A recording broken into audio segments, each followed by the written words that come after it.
여기 다 주목하시고요. 여러분, 이 말씀 시간 정말 중요한 시간입니다. 여러분의 생을 바꿀 수 있는 시간이기도 해요. 그러니까 땅이 뭐 안 떨어졌으면 땅 보지 마시고요. 여길 보세요. 그래서 성경도 내가 다 여기다 적어놨으니까 다른 데 보지 마세요. 여길 다 보세요. 제 얼굴이 어떻게 생겼나 한번 보시고 뭔 얘기를 하나. 왜냐하면 말씀 생명이기 때문에 그래요. 여러분, 눈과 눈이 마주쳐야 역사가 나타나요.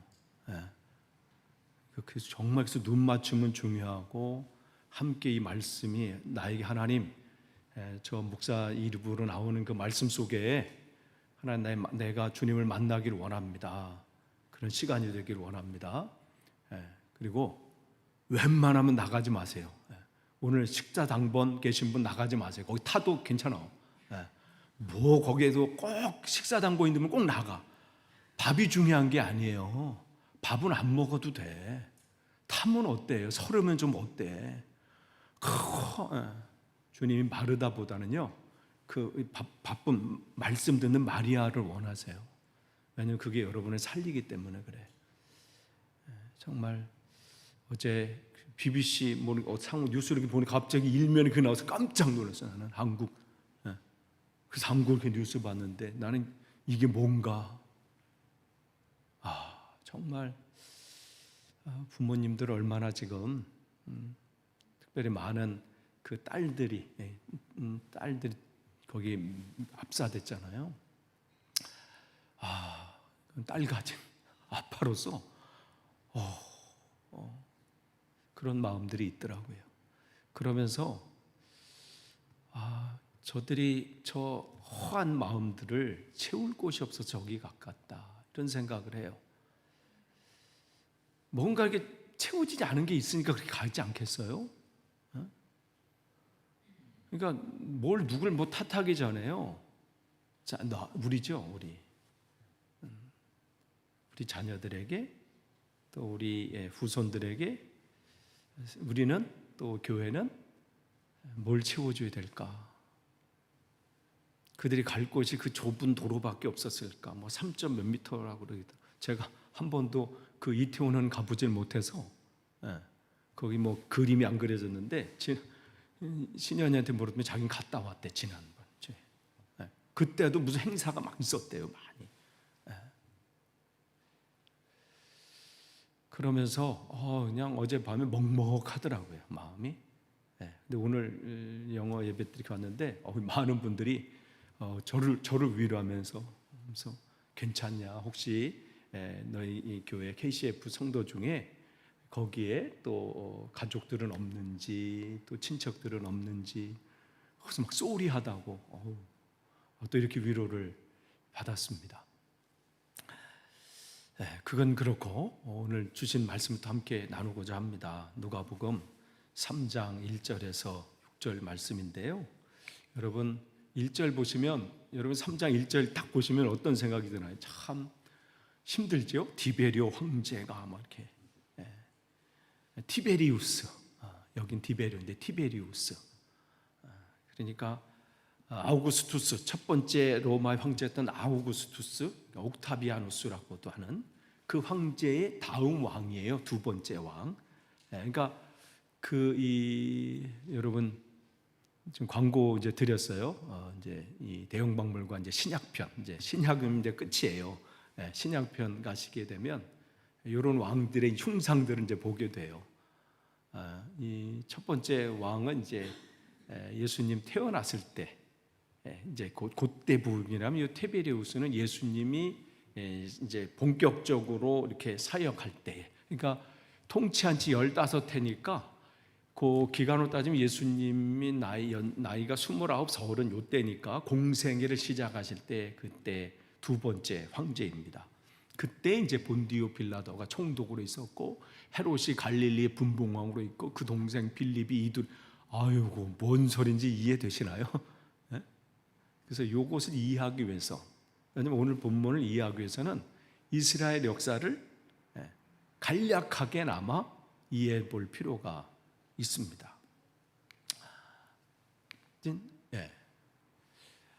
BC 10세기에 이제 왕권이 시작이 됐죠. 사무엘이 사사로 있을 때 이스라엘 사람들 우리에게도 왕을 세워달라 해가지고 이제 왕이 세워졌어요. 그래서 다윗, 그 다음에 사울, 다윗, 솔로몬 이렇게 왕이 됐는데, 근데 어떻게 해요? 그렇게 해서 잘 되는 게 아니라 결국은 솔로몬 왕의 아들이었던 르호보암, 그 왕 때 이스라엘이 어떻게 해요? 분열이 돼요. 그게 이제 930년, BC 930년. 그래서 남쪽은 유다, 북쪽은 이스라엘. 그래서 남쪽은 솔로몬 아들 르호보암, 북쪽은 이제 10개 지파에서 여로보암이 이렇게 해서 남게 되고요. 그러면서 539년에 북이스라엘이 아수르에 의해서 멸망을 당하고, 그 다음에 100년 후에 그냥 그걸 보고 정말 어떤 사건이나 상황을 보면 배워야 되는데 그걸 배우지 못하고 또 100년 후인 대략 한 100년 후인 586년에 남유다가 바벨론에서 완전히 그냥 멸망하고, 그 다음에 그 포로로 잡혀가잖아요. 포로로 잡혀가서 이제 거의 끝날 70년이 가까워질 때에 이제 그때 이제 페르시아에서 바벨론이 페르시아에게 또 먹혀버리죠. 그러면서 이제 페르시아의 왕이었던 고레스가 너희들은 가라 해가지고 이제 돌아오게 되고, 그러면서 이제부터 이제 하나님의 은혜가 우리에게 임해서 될 줄 알았는데 여전히 페르시아는 자기들을 다스리고, 그래서 끝나나 했는데 어떻게 해요? 그게 또 그리스에게 먹혀서 그리스 알렉산더 대왕 있죠. 그 알렉산더 대왕은 자기의 꿈이 뭐냐면 모든 나라를 헬라화 시킨다. 그래서 모든 문화, 언어 통일. 그게 이제 알렉산더 대왕이에요. 그가 32살, 뭐 33년, 32년 요 정도 살았는데, 그가 만약에 더 살았다면 세계가 어떻게 더 바뀌었을지 모르죠. 근데 하나님이 예비하시면 참 있어요. 하나님이 복음을 위해서 이미 다 준비해 놓은 사람들이에요. 언어로 통일시켜 놓고, 그 다음에 로마를 통해서 길을 닦아 놓게 해서 바울이 복음을 전하고 교회를 세우는데 전혀 문제가 없도록. 그러니까 모든 사건과 상황 속에, 모든 것을 예비한 속엔 우리가 그 당시엔 이해를 못해도 하나님의 주권이 있습니다. 하나님의 계획하심이 있는 거예요. 근데 이제 이 알렉산더가 점령하고요. 근데 그가 너무 일찍 죽게 되면서 후계자를 바로 세우지 못하고 그의 장군이었던 4명의 장군들이 나눠서 갔습니다. 근데 그 중에서 2명이 강한 사람, 프톨레마이오스하고 셀루코스가, 한 사람은 이쪽, 이 셀루코스는 위쪽에 이제 시리아 쪽을 자기가 이제 점령하고, 그다음에 프톨레마이오스는 이제 이집트 쪽을 하게 되는데, 결국 셀루코스는 결국은 다 하게 되죠. 점령하게 되죠. 근데 문제는 이 셀루코스 이 왕족이 잘 그 인도하면서 오면 좋은데 어떻게 해요? 한 셀루코스 왕조 4세 때, 그 왕 4세 때 유대인들을 굉장히 핍박하기 시작을 합니다. 율법을 막 다 무시하고 할례 못 받게 하고, 하나님 앞에 예배 드리는 거 못하게 하고, 심지어는 예루살렘 성전에 어떻게 해요? 제우스를 위한 피의 제사를 막 드리니까 유대인들이 난리가 난 거죠. 이대로 있다가 우리가 안 되겠다 해서 어떻게 해요? 일어난 거예요. 그게 마카비 혁명입니다. 그래서 이 유다 그 대표적인 그 형제 중에 그 가문, 그 주도적으로 역할했던 가문이 하스몬 가문이에요. 그래서 이때부터 이 하스몬이 유대의 실질적인 권한을 행사해서 하스몬 왕조라 이렇게 얘기합니다. 그러니까 그 유대 그 중에서 이제 대표적인 아들, 그게 이제 유다 마카비여서 그래서 마카비 혁명이라고 하기도 하고 마카비 전쟁이라고 하기도 합니다. 그러니까 그 유대인이 이제 그 주도적으로 이제 하게 된 거죠. 그러면서 이제 100년간 이 집안이 정치, 정제 모든 실권을 행해서 거기를 다 주도하게 되는 거예요. 근데 그 중에서 이제 그 안에서 이제 요때쯤 막 나눠지는 거예요. 그 전에 요 마카비 혁명이 일어나기 전부터 그 안에서 우리가 언제까지 이 나라에 대해서 그냥 이렇게 굽신거리냐, 나가서 우리는 싸워야 된다 하면서 늘 칼을 품고 다녔던 사람, 그런 사람을 성경에 보면 열심당원들이라고 나오잖아요. 여러분 신약성 읽다 보면 그 사람들이 어떻게 해요? 열심당원들이 늘 칼을 품고 다녀서 언제든지 로마나 누가 하나 걸리기만 해. 내가 그냥 너 죽고 나, 그러니까 자살 뭐 테러 하듯이 그런 사람들이 열심당원. 아, 이 세상은 희망이 없구나. 그러면서 산속으로 가자. 아니면 광야로 가서 불 속으로 들어가서 나는 하나님만 보리라. 이런 사람이 뭐예요? 에세네파. 뭐 대표적인 사람은 세례 요한이라고 말하기도 하죠. 그러니까 그는 기도원으로 들어가는 거야 그냥. 나는 세상과 등지고.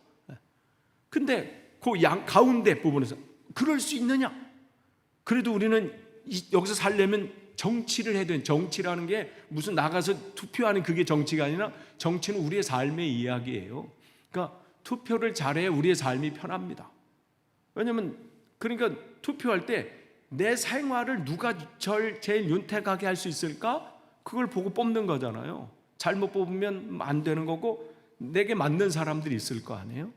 그러니까 그런 사람들이 그럼 내가 나가서 저 로마나 그리스 사람들과 내가 잘 타협하고 해가지고 받을 건 받고 줄 건 주겠다 하는 사람들이 사두개파 사람들. 그게 대표적인 이제 대제사장들이에요. 그러니까 그들이 일선에 나가서 우리가 그렇게 하겠다. 그걸 사두개인이라 이렇게 얘기해요. 여러분 성경 읽을 때. 그러니까 그들 읽을 때는 보통 정치적이다 이렇게 생각하시면 돼요. 근데 한 사람 남았죠? 누가 남았어? 대표적인 사람. 바리새인.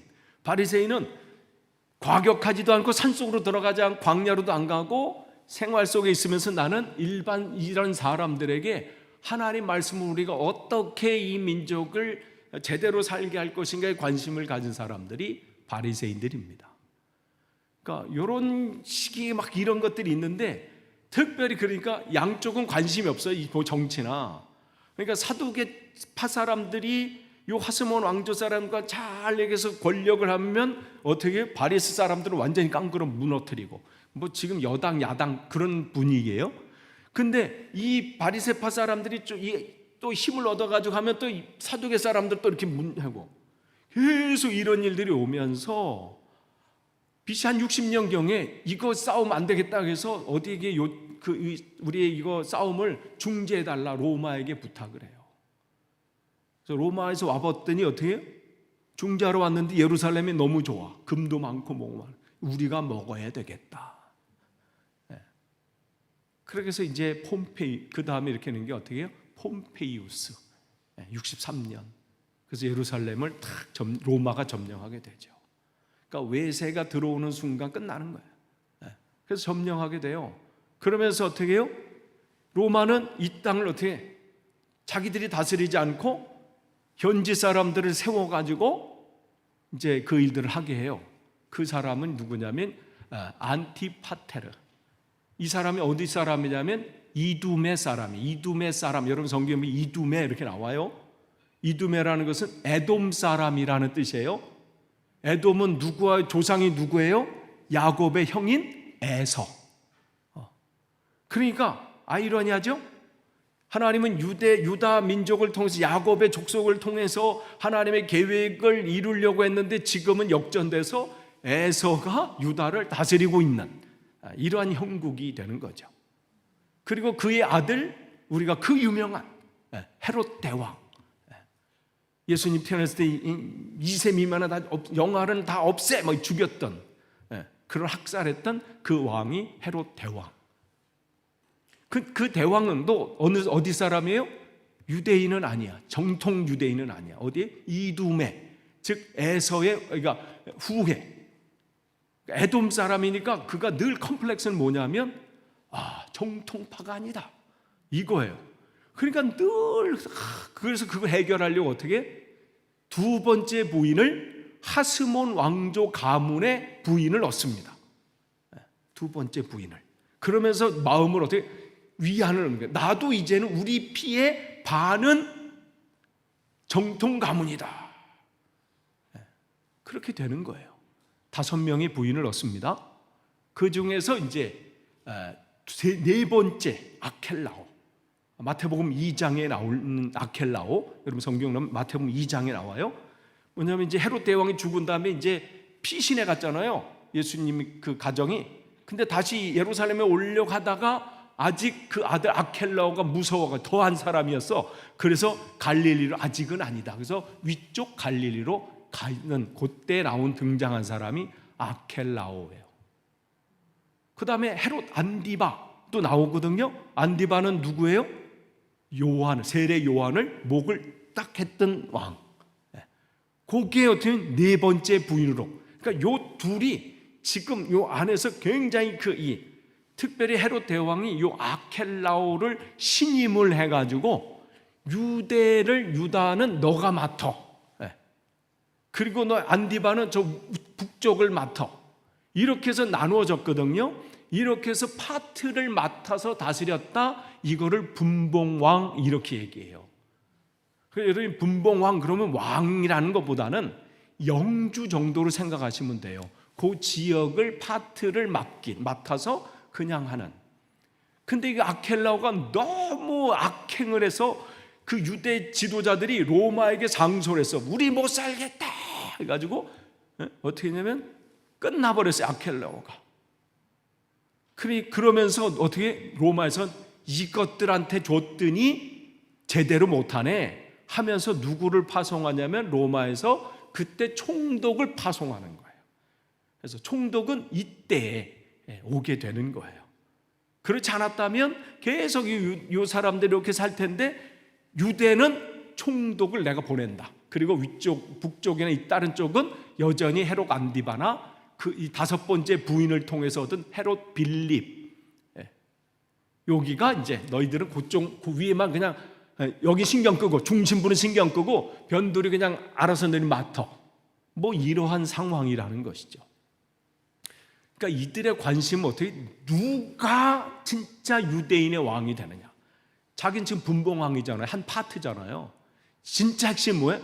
저 밑에 예루살렘을 중심으로 하는 거기 내 유대인의 왕, 우리 할아버지처럼 우리 아버지처럼 나도 유대인의 왕이라는 소식을 그 임명을 받으면 얼마나 좋을까. 그러면 어떻게 돼요? 로마에게 이럴 수밖에 없는, 비빌 수밖에 없는. 잘해야지. 그래서 나도 그런데 어떻게 해요? 자식이 많잖아. 그럼 어떻게 해? 저거를 없애야 돼. 그러면서 요 아켈라오가 헤롯 안디바가 먼저 이 힘을 합쳐서 없앤 게 뭐냐면 헤스몬 혈통의 그 장남과 차남을 없애요. 왜냐하면 사람들의 마음은 뭐예요? 그래도 저 가문이 혈통이 최고인데 저기가 되지 어떻게 저것들이 우리가 남이가 뭐 이렇게 돼버리는 거죠. 없애버려요.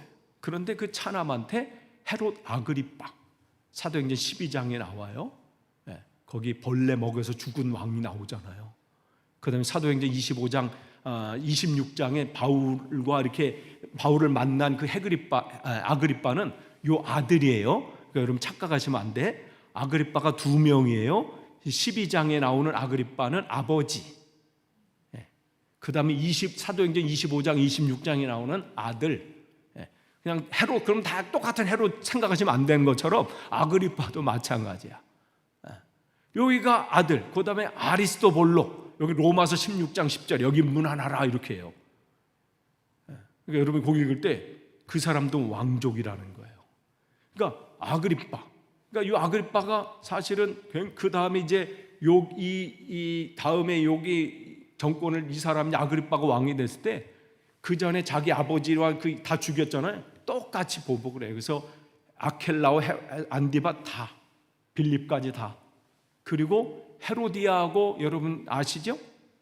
헤롯 안디바하고 결혼한 거? 요한이 그거 막 책망했잖아요. 왜 결혼했어요? 서로 falling in love 해가지고? 아니에요. 헤롯 안디바도 무슨 컴플렉스가 있어? 정통성, 가문에 대한. 그러니까 어떻게?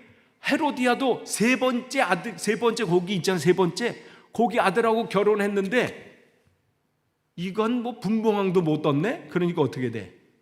이 여자도 야망이 있는데 자기 야망을 누구를 통해서 실현해요? 헤롯 안디바한테. 그러니까 서로 윈윈이야. 헤롯 빌립은 그 딸하고 결혼해요. 그러니까 이건 어떻게 생각하겠어요? 나이 차이가 한 30, 40은 차이 났을 거야. 그 헤로디아의 딸하고 결혼했으니까. 다 이게 뭐냐면 사랑이 아니라 그 당시 자기의 이 목적, 욕망, 이것을 이기려고 하는 그때. 여러분, 그때. 근데 정치만 이런 게 아니에요. 안나스와 가야바가 대제사장으로 있을 때에, 여러분 이걸 기억하신다면 대제사장은 한 명이어야 되잖아요.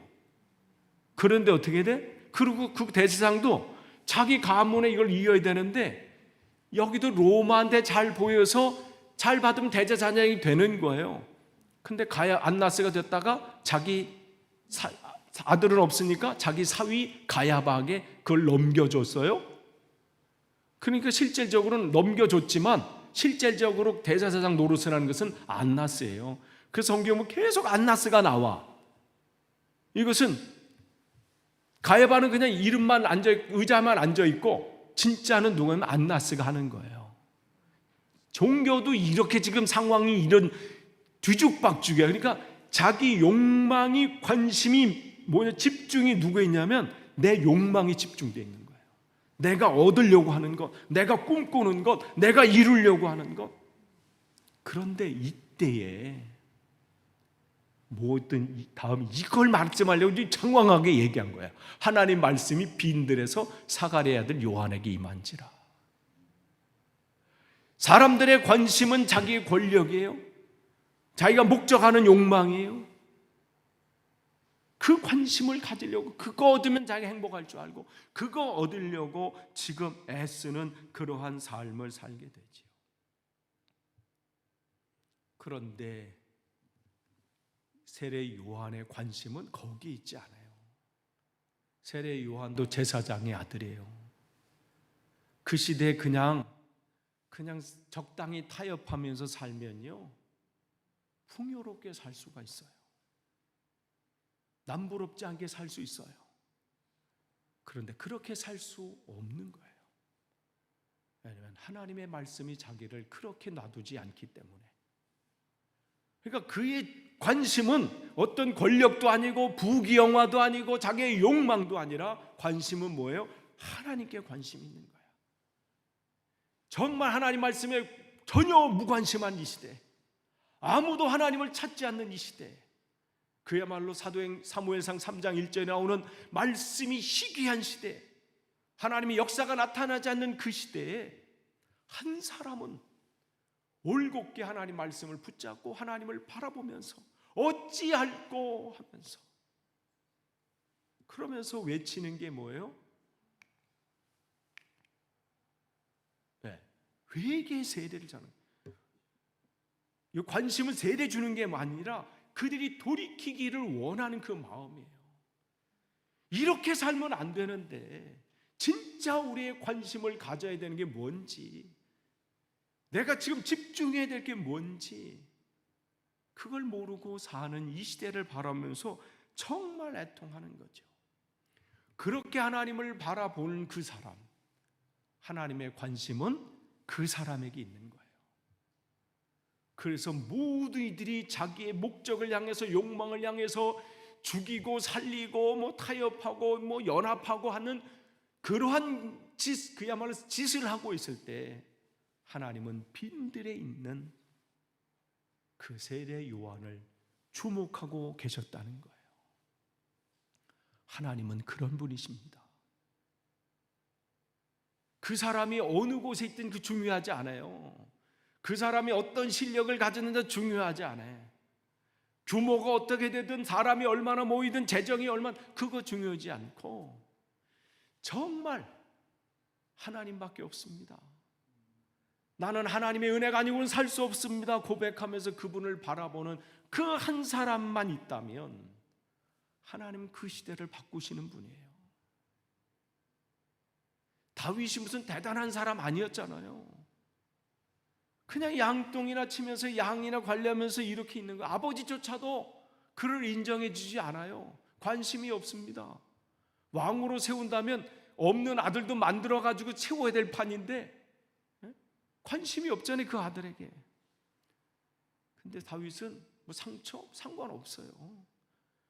하나님 안에서 그는 자유함을 누려요.